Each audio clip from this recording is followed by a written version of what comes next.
নন্দীগ্রামে যুযুধান দুই পক্ষ, মুখোমুখি বিজেপি তৃণমূল আর মাঝে পুলিশ।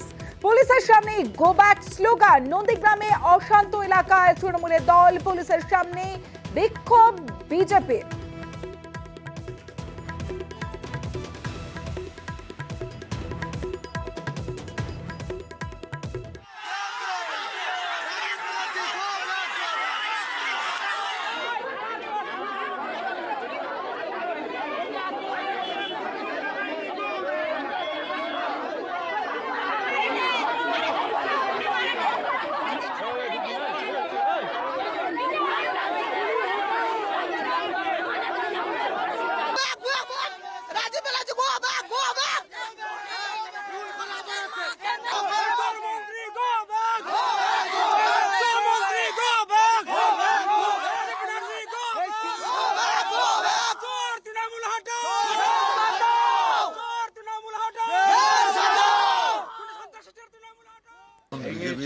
লড়াই লেগে গেছে, কারা এখানে ক্ষমতা দখল করবে। সোনাচূড়ায় তো আমাদের সাংগঠনিকভাবে আমরা মারাত্মকভাবে দুর্বল।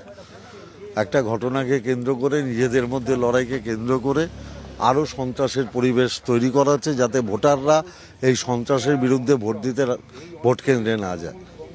আমরা নির্বাচন কমিশনের কাছে অ্যাপিল করেছি, অবজারভারকে বলছি, আমরা তো সব জায়গাতেই কমপ্লেন করেছি।